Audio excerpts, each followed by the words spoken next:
Olá, caros ouvintes, sejam bem-vindos a mais um episódio do vosso podcast Conversa, o maior podcast política em Portugal. E é o maior podcast política em Portugal porque está em número 1, justamente no ranking da política aqui em Portugal.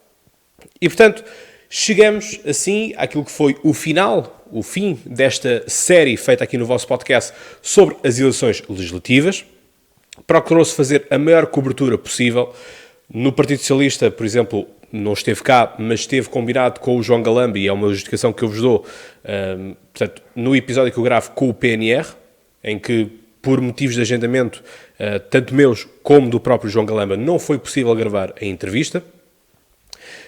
Da parte da CDU, rejeita sempre as conversas, e do caso do Bloco de Esquerda, que vem sempre e com quem é relativamente fácil de conseguir chegar à fala, há um mail por parte da Catarina Martins a dizer que sim, que gostaria de vir ao podcast. Todavia, quando se dá seguimento para assessoria, tal acaba por não acontecer. CDS também foi um empatar de tempo, até já não haver tempo para se gravar, e portanto foi feita assim esta cobertura que muito ficou conhecida nestes últimos dias, como todos nós bem sabemos. Ora bem, o que é que nós temos até ao momento? Temos um total de 226 deputados escolhidos, faltam 4 deputados, 2 que virão do Círculo da Europa e 2 que virão do Círculo fora da Europa. Portanto, a nossa diáspora, os nossos imigrantes que vão votar no consulado ou nas embaixadas, não é? Por todo o mundo, por toda essa Europa. E vamos começar por analisar aquilo que são os resultados eleitorais, daí eu estar aqui a socorrer-me do portal, não é?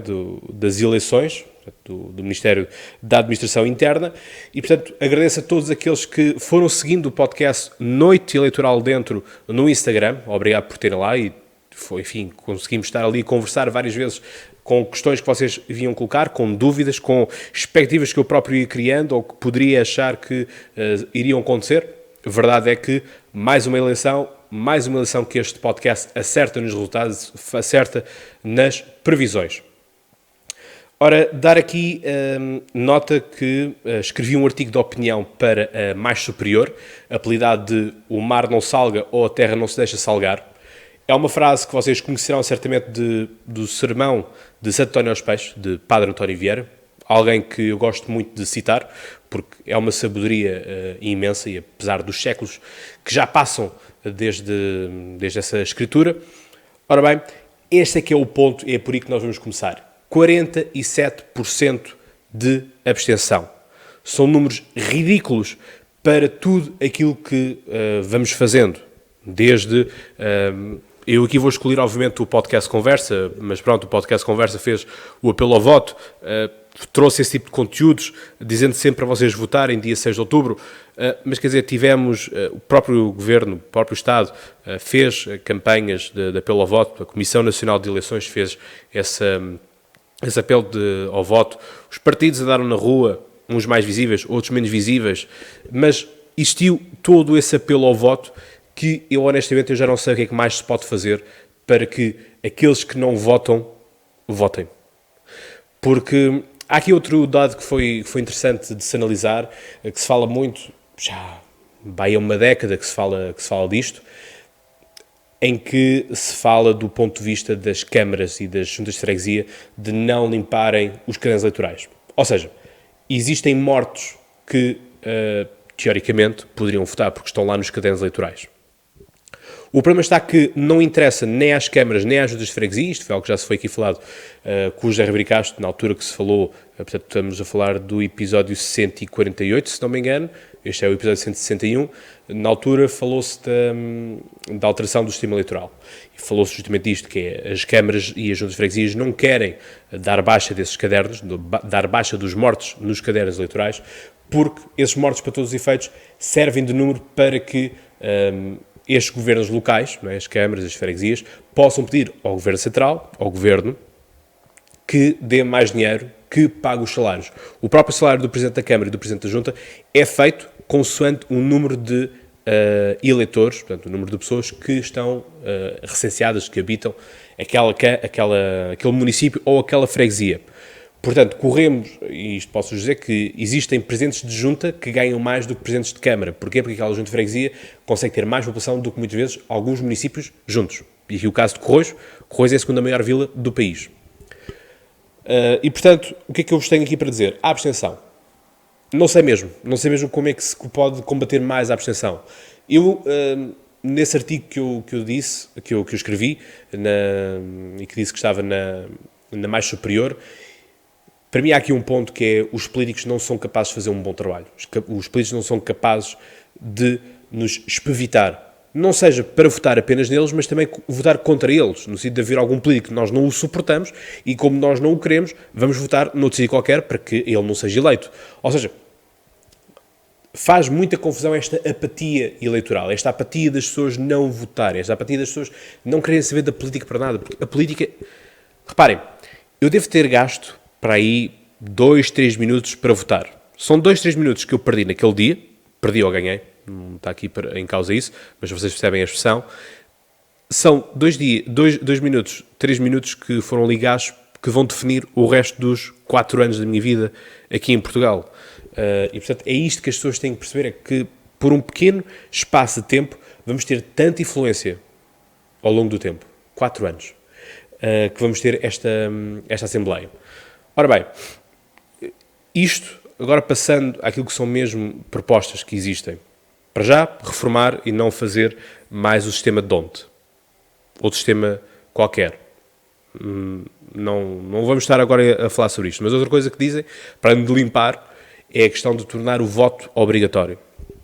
Se querem que eu seja muito sincero, e por mais contraditório que isto possa ser, pela questão de o voto é livre, o voto é secreto, haver alguém que nos obrigue a votar, bem, do ponto de vista democrático, podemos pôr um pouco em causa. Mas, se calhar, é a única forma que nós tínhamos de combater a abstenção. O que acontece, por exemplo, na Bélgica e no Luxemburgo, é que se as pessoas não forem votar, perdem o acesso a todos os subsídios do Estado. Ora, esta questão dos subsídios foi algo muito falado durante esta campanha e, para mim, faz sentido que, se alguém vive do Estado, no ponto de vista dos subsídios, e aqui não interessa quais são os subsídios, mas se há alguém que vive à conta do Estado, mas não participa na formação e na vida do Estado, então, lamento, mas aquilo é aquilo que se chama um parasita. Não é uma simbiose, é um parasita, no sentido de que precisa de um hóspede. Portanto, percebam qual é que é a dinâmica e a imagem disto. Por isso, a única solução que eu vejo mesmo viável para a abstenção diminuir é a obrigatoriedade do voto. Mas vamos agora para aquilo que importa, que são os dados eleitorais. O Partido Socialista ganhou estas eleições. O Partido Socialista, da outra vez, nas outras eleições, em 2015, que foram ganhos pela PAF, PSD, CDS, teve 85 votos. Desta vez teve 106 votos. Portanto, teve um aumento dos votos. O caso do PSD, que tinha eleito 89 deputados, ficou agora com 77. Eu acho que é possível que eles cheguem agora aos 80 e que o Partido Socialista eventualmente chegue aos 107, com os 4 que vêm ainda da Europa e do resto do mundo, por assim dizer, que tendencialmente vota mais PSD. Tendencialmente. Mas lá está, são muitas coisas que acontecem lá fora que não é possível estar a acertar todos os dados. O Bloco de Esquerda diminuiu na percentagem de votos, e obviamente também nos próprios votos em urna, manteve na mesma os 19 deputados. O caso do Partido Comunista baixou de 8,27% dos votos para 6,46%. Ou seja, tinha 17 deputados, passou para 12. Agora sim, houve uma queda de 5 deputados desta coligação, CDU, que é a Coligação Democrática Unitária, que junta Partido Comunista e o PEV, Partido Ecologista aos Verdes, que a sua líder, Heloísa Apolónio, que nós já nos habituávamos há tanto tempo a vê-la na televisão e nos debates, perdeu a representatividade neste Parlamento. Portanto, Heloísa Apolónio, que procurou cavalgar a onda dos incêndios e foi cabeça de lista por Leiria. Bem, não foi uma jogada inteligente procurar cavalgar algo que já passou do ponto de vista político, do ponto de vista de conseguir tirar benefícios disso. Obviamente que, para a realidade das pessoas que morreram ou tiveram as suas casas destruídas, é uma realidade dura que ainda existe, mas percebam que do ponto de vista político já é um assunto que não mexe na política nacional. O caso do CDS passou a ter 5 deputados. E estes 5 deputados passou para metade. porque eles tinham conseguido ter 10 deputados da outra vez, desta vez conseguem metade, 5. O PAN tinha 1, passou para 4, e entre um desses 4 está, obviamente, a cabeça de lista a Setúbal, que foi muito falado aqui neste podcast. Já que estamos aqui, já passou parte das eleições, já passou algum tempo, mas ainda continua a aparecer no Polígrafo SIC, ainda continua a aparecer nos feeds do Instagram, do Facebook, do Twitter. Percebam que eu não tenho nada contra o PAN. Percebam que o meu papel aqui, eu não sou jornalista, nunca quis ser jornalista. E o que eu faço é ser podcaster. E um podcaster pode emitir opinião, pode conduzir as coisas como ele bem entender. E é essa liberdade que eu gosto no podcasting. E, portanto, eu faço o trabalho que eu acho que deve ser feito, que é perguntar aquilo que realmente importa. E, por isso, fiz as perguntas que realmente importavam. Vocês próprios também fizeram. Porque vocês participaram muito nestes episódios, colocando as perguntas aos candidatos, que eu dizia sempre com muita antecedência quando é que iria gravar. E, portanto, é isto que é importante de perceber, é que as coisas têm que ser feitas, e eu estou aqui tanto na perspectiva como entrevistador, como podcaster, mas também estou aqui na perspectiva também de eleitor. E, portanto, houve alguns que começaram a fazer, enfim, comentários tristes a dizer que eu era da Iniciativa Liberal, não o sou. O podcast Conversa tem uma boa relação com a Iniciativa Liberal, é diferente, no sentido de o podcast nasce mais ou menos ao mesmo tempo que a Iniciativa Liberal também vai nascendo, e, portanto, a Iniciativa Liberal sempre esteve disponível para vir aqui ao podcast, tanto que se conseguiu ter aqui aquele que foi eleito para o Parlamento, e que o podcast deu os parabéns à Iniciativa Liberal, ao PAN e ao PSD, que foram os 3 cabeças de lista de Setúbal, 2 cabeças de lista de Setúbal, 1 cabeça de lista de Lisboa, que estiveram neste podcast.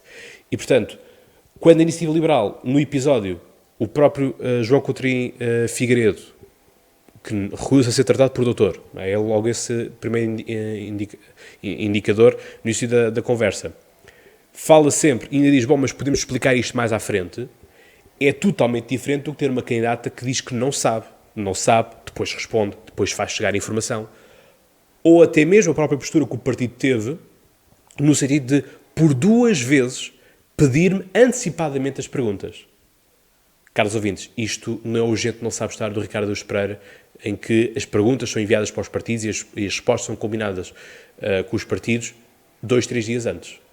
Portanto, há uma clara diferença, e por isso é que foram muitos dos vossos comentários que vocês disseram, isto é toda uma perspectiva totalmente diferente, é uma forma de estar totalmente diferente, é a forma de fazer realmente as perguntas que importam. E isso é que marca a diferença neste podcast, por isso é que este podcast obviamente está no número 1, porque faz este tipo de trabalhos. Eu estudei todos os programas eleitorais, preparei-me, por isso é que quando eu sei propostas e o candidato não sabe, torna-se um pouco constrangedor, até mesmo para mim, porque reparem, eu estou a fazer conversa com aquela pessoa, mas quer dizer, não há uma empatia, não há uma conversa fluida. No caso da Iniciativa Liberal, isso fluiu.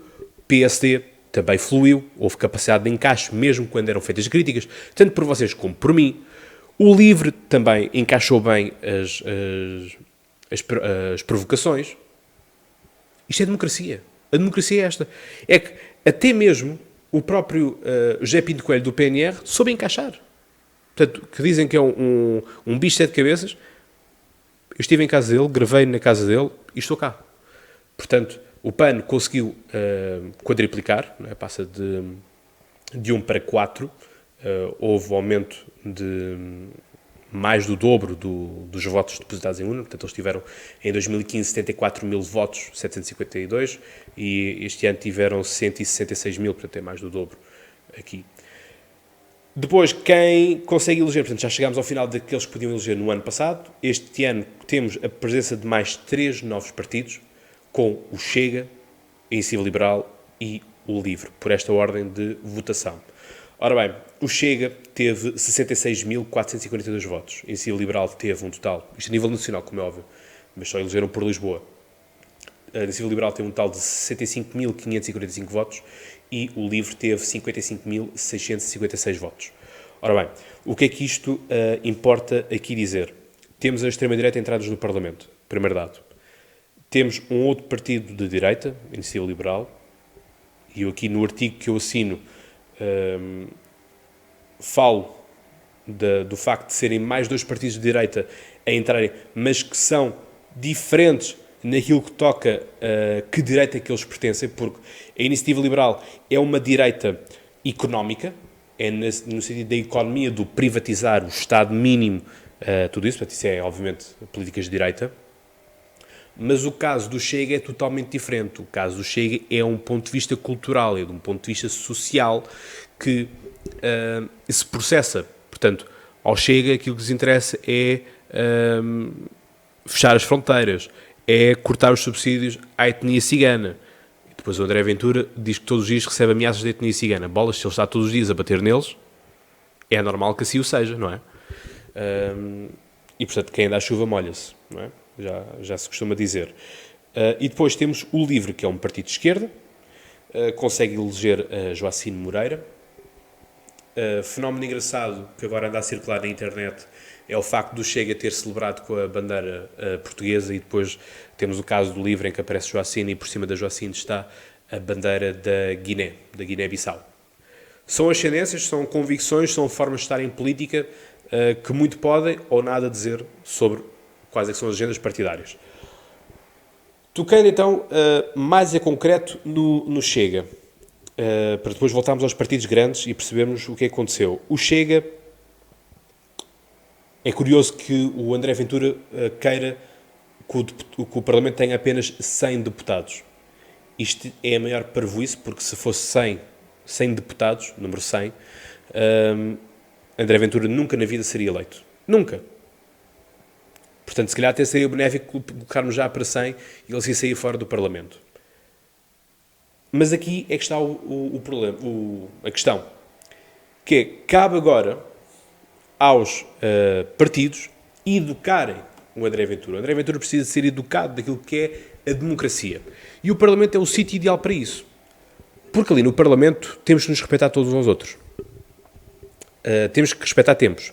Temos que estar ali sentados a ouvir o contraditório. Temos que estar ali a explicar o nosso ponto de vista. A entender ou não o ponto de vista do outro. A negociar nos corredores.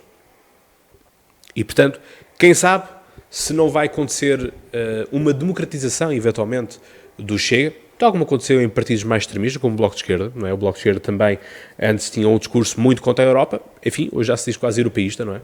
Mas aqui é isto que eu quero trazer à equação, que é, ok, ele está no Parlamento, está no sítio ideal para mostrar que vai falhar.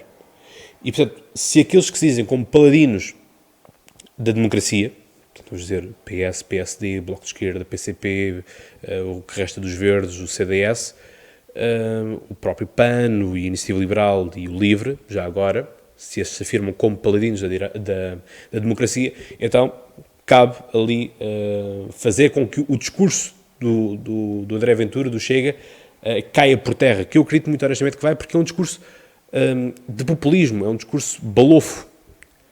Mas há aqui outro ponto, é que o Chega conseguiu ter 2% em todos os círculos eleitorais.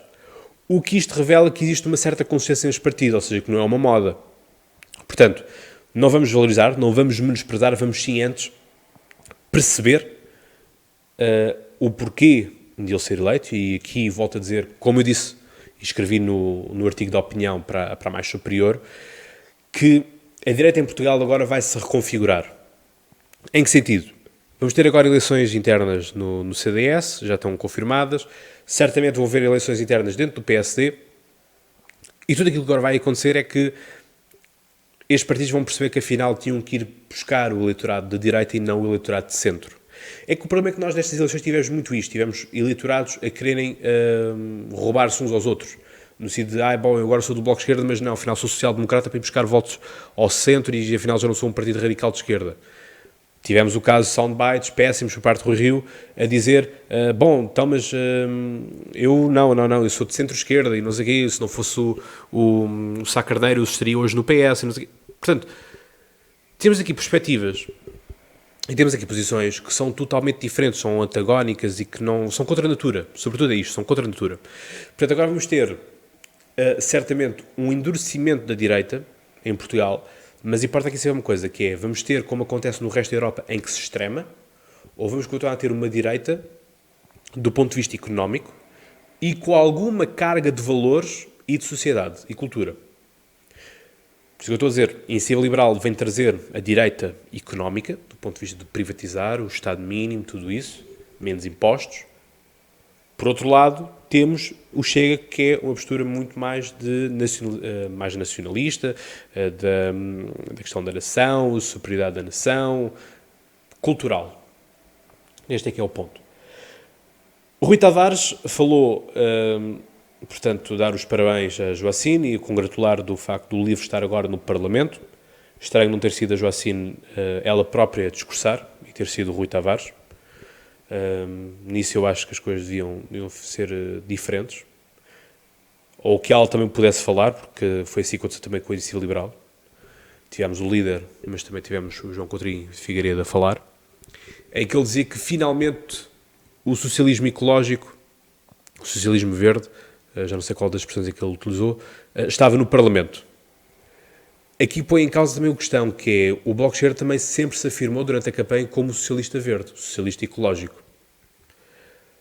Vamos ver como é que isto a nível do Parlamento vai funcionar, porque nós sabemos que o LIVRE é fundado por muitas pessoas que saíram do Bloco de Esquerda, que entraram em ruptura com o Bloco de Esquerda, porque tinham uma perspectiva mais europeísta do que o Bloco de Esquerda, portanto mantinham a mesma linha de pensamento de esquerda, mas com uma das diferenças ser essa questão europeísta. Daí que o LIVRE, quando foi o 25 de Abril, o Rui Tavares tinha uma camisola que era com o menino, aquele menino que nós sabemos que está a pôr um cravo na espingarda, mas tinha a bandeira da União Europeia, esse menino. Portanto, aqui um apontamento referente a isso. Portanto, vai ser interessante ver o LIVRE, como é que isto vai funcionar. Partido Comunista. O Partido Comunista já disse que não está para fazer o número do papel, portanto não vai haver acordo. Bloco de Esquerda já veio dizer que está disponível para acordos, portanto que haverá estabilidade. Esta foi o soundbite que eu mais ouvi, estabilidade. E isto é aquilo que importa, é vamos ter ou não vamos ter estabilidade no Parlamento? Vamos ter o António Costa sempre com a cabeça a prémio, no sentido de, agora vai ser o debate quinzenal, vai haver uma moção de censura, vai haver uma moção de confiança, o orçamento vai ser aprovado, não vai ser aprovado. Há aqui outro ponto que é importante nós falarmos, que é as reformas estruturais nunca serão feitas com o Bloco de Esquerda, porque são reformas estruturais que PS e Bloco de Esquerda têm visões totalmente diferentes. Já o caso da PS e PSD têm opiniões mais próximas. Dou-vos aqui o caso desta proposta, que o podcast Conversa é signatário, da alteração do sistema eleitoral para círculos uninominais. E, portanto, fizemos várias audições com os vários partidos. PS e PSD disseram que estavam à vontade para isto. O caso de Partido Comunista e Bloco de Esquerda, por serem partidos pequenos, ou de dimensão pequena, são contra este tipo de proposta. Portanto, isto indica muito daquilo que nós temos em relação aos deputados, em relação àquilo que é o pensamento de cada um. Portanto, memorizem isto.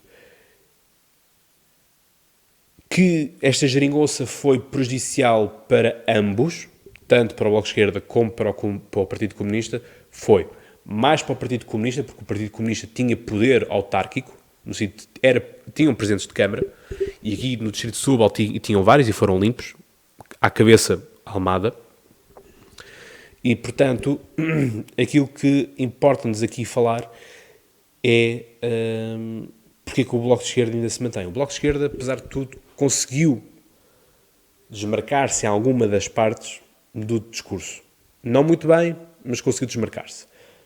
O conseguiu deslocar-se um bocadinho da geringonça, mas também só falava da geringonça para falar daquilo que eles tinham conseguido ir.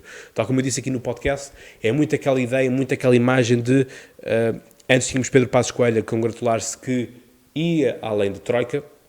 Neste caso temos então o Bloco de Esquerda a dizer fomos além da geringonça. Este é que é o paradigma. CDS. CDS claramente perdeu a sua vertente de direita. A Associação Cristas não foi capaz de ser aquilo que ela queria, que era tão simplesmente ser a líder da direita portuguesa. Não foi. Não conseguiu ser, não conseguiu materializar-se, ficou demasiado agarrado ao discurso da PAF. a coligação Portugal à Frente, na altura, com o PSD de Pedro Passos Coelho e o CDS de Paulo Portas. Não foi capaz de se deslocar. Manteve-se agarrado a esse discurso, as esquerdas encostadas, as esquerdas radicais, enfim, é pouco, percebem? Do ponto de vista de quem está a votar, quer dizer, mas é só este tipo de discurso, não há uma oposição acérrima. Depois, quer dizer, presentes no Parlamento, com caixas, com retrovisores, com óculos. Percebam, quer dizer, não é uma oposição séria, percebem? Que é só mesmo o discordar só porque sim. E em política não se pode discordar só porque sim. Em política temos que discordar, sim, podemos discordar, mas temos também que apresentar logo de seguida quais é que são as soluções, não é? No estilo, ok, isto está mal, mas se fosse eu a fazer, eu fazia isto. É assim que funciona a política. E isto que às vezes as pessoas não percebem, os partidos não percebem. O Bloco de Esquerda mantém tudo igual, o Partido Comunista, já falei disto. PS, o Partido Socialista não convence. Não convence do ponto de vista que esteve perto, havia números, havia sondagens que davam maioria absoluta. Eu nunca acreditei que fosse possível ter maioria absoluta, sempre o disse. Portanto, volta a acertar nas eleições. Agora, o intervalo mínimo era 105 e o intervalo máximo era 117, tendo que com 116 deputados o Partido Socialista já conseguia ter maioria absoluta. Portanto, tem 105. 105 para 106 é apenas um deputado, como é óbvio. É pouco. É pouco nesta questão de, supostamente estamos assim tão bem, se estamos tão bem no país, então o voto devia ser maior. E depois houve este discurso hipócrita por parte de António Costa, de dizer que, bem, mas eu não quero uma maioria absoluta. Todos querem uma maioria absoluta para poderem fazer aquilo que quiserem no Parlamento. Agora, se ele veio dizer e veio tentar capitalizar votos, o que foi errado, dizendo que o país tem mais memórias das maiorias absolutas, e aqui obviamente está-se a referir a José Sócrates, José Sócrates continua a ser até ao momento o único secretário-geral do Partido Socialista a conseguir ter a maioria absoluta. E portanto, logo a seguir o Sócrates veio contradizer, castigar, por assim dizer, António Costa. Nós sabemos que os dois não se dão muito bem e portanto é uma picardia que eu acho que foi desnecessário. António Costa quis abanar o Ninho de Vespas e o Ninho de Vespas atacou António Costa. Portanto, devia ter sido mais frontal dizer assim, não, deem-nos a maioria absoluta porque nós sabemos aquilo que vamos fazer. E não se preocupem que vamos continuar a dialogar com o Parlamento e vamos ouvir todas as sensibilidades políticas, mesmo aqueles que foram os nossos antigos parceiros de coligação de Jeringonça. Não foi isso que aconteceu e, portanto, o país e a nação também não é parva. Muitos querem fazer de conta que Portugal é um país retardado, não o é. E, portanto, estes foram os resultados. Esta é a análise que eu tenho para vos dizer. Outros caminhos podiam ser feitos nesta análise, mas também não vos quero massacrar muito mais com isto, porque aquilo que importa agora é saber quem é que vai governar. Já sabemos que vai ser o Partido Socialista, mas agora é de que forma é que isso vai acontecer? Com o apoio do Bloco de Esquerda, com o apoio do Bloco de Esquerda, PAN e LIVRE, com o apoio do... enfim, percebem? Este é que é o ponto, é qual é que vai ser a geometria do Parlamento, o que é que o Parlamento vai querer, mas sobretudo que caderno de encargos é que isso traz.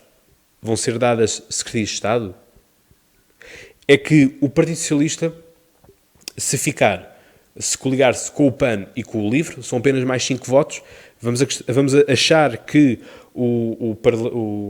que dos círculos da diáspora o Partido Socialista consegue um deputado, passaria então para 107, mais 5, 112. Não era suficiente, faltavam ainda 4 deputados para ter a maioria absoluta no Parlamento, ou ter ali uma maioria clara.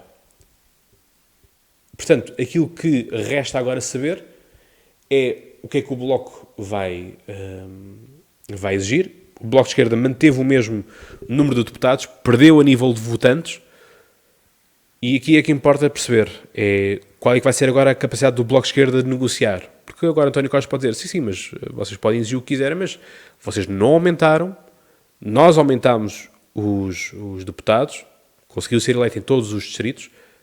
Portanto, aqui o Bloco de Esquerda não tem uma posição tão boa quanto se calhar podiam ter se tivessem, por exemplo, 20 ou 21 deputados, que era aquilo que internamente o Bloco de Esquerda queria. Portanto, não tendo, há aqui outro fator de negociação. Portanto, tendo em conta isto, não há muito mais a falar. A esquerda mantém-se no Parlamento, mantém-se a nível das intenções de voto, a abstenção 47%, portanto temos quase metade do país a não querer saber do Parlamento, a não querer saber de quem que nos irá governar, a não querer saber da política. Temos uma direita que se vai reformular internamente, com vários nomes vindos do CDS, com vários nomes vindos também agora dentro do PSD. Quer dizer, estamos aqui numa situação um pouco complicada de perceber para onde é que nós vamos. Temos o Chega teve 2% dos votos em quase todo o território nacional, portanto é preciso ter atenção a isto também, perceber e procurar esvaziar o máximo possível este tipo de discurso. Aquilo que eu disse, tanto num outro artigo que eu escrevi para a Mais Superior, como no próprio vídeo de apelo ao voto, episódio de apelo ao voto, temos de ser nós agora a vigiar os parlamentares. Porque se nós dizemos que, e nos queixamos, a Iniciativa Liberal foi campeã nisso, nos queixamos de que o Estado nos está sempre a vigiar, por que não sermos nós agora a vigiar o Estado? Por que não sermos nós agora a vigiar os deputados? Quando o deputado abre a boca, diz nós. E quando ele diz nós, está a incluir lá o meu nome, por exemplo. E, portanto, se ele está a incluir o meu nome, então ele vai ter que obedecer-me, vai ter que perceber qual é que é a minha vontade, o que é que eu quero no meu distrito, o que é que eu quero para o meu país. E por isso, se nós fizermos pressão, se nós temos muito mais vigiantes e vigilantes, acreditem, caros ouvintes, que a política em Portugal muda. Mas só muda se vocês mudarem. Não pensa que é ficar sentado e ver televisão e continuar no dia-a-dia, no café, que as coisas vão mudar. Não. As coisas fazem-se. A revolução faz é justamente na rua. É tomarmos ações. Hoje em dia fala-se muito de fazer a reforma no sofá, a revolução no sofá. Podemos fazer a revolução no sofá, sim, mas vamos fazê-la bem feita, que é vigiando aqueles que nos representam. Porque se eles nos representam, devem satisfações a nós, não é ao líder partidário. Porque o líder partidário não consegue garantir que eles do próximo ano estão lá. Somos nós que os garantimos ou não a sua presença no Parlamento. Portanto, caros ouvintes, termino aqui esta análise, espero que tenham gostado. Se tiverem alguma questão, alguma dúvida, já sabem, é fazer chegar tanto pelo Instagram, pelo Facebook, pelo Twitter, é estarem atentos às próprias redes sociais do vosso podcast Conversa, é seguirem, é interagirem, porque obviamente que se quer fazer este tipo de conteúdos para vocês. É um gosto para mim poder estar a falar convosco, poder estar a falar para todos vocês, poder elucidar-vos um pouco mais sobre a política. Portanto, se a Joana Marques dizia que eu tenho uma atitude muito professoral e que todos os dias saio para dar uma lição a alguém, é porque de facto todos os dias saio para ir dar aulas. Mas aqui no podcast vocês sabem que eu sempre quis ter esta atitude e esta forma de estar pedagógico, ou seja, explicar-vos sempre o que é que as coisas acontecem. E esse é que é o grande feedback que vocês dão do podcast. É, repetido aquilo que muitos de vocês dizem, é: Cláudio, não simplificas, não tornas de forma simplista a política, mas ajudas a simplificar a política. E é isso que eu mais gosto de fazer, e portanto por isso é que eu sou tão feliz. Daqui a pouco, há 3 anos, em janeiro faremos 3 anos deste projeto, que lidera, que marca os soundbites, que faz a diferença e que sobretudo procura chegar a vocês e quer que vocês também cheguem à política. Eu sou apenas o intermediário nessa operação. Por isso, caros ouvintes, como eu costumo dizer, e vocês sabem mais que de cor, desta vez não vou dizer para vocês votarem, porque as eleições já foram, mas até lá tenham, obviamente, boas conversas e continuemos juntos. Até já.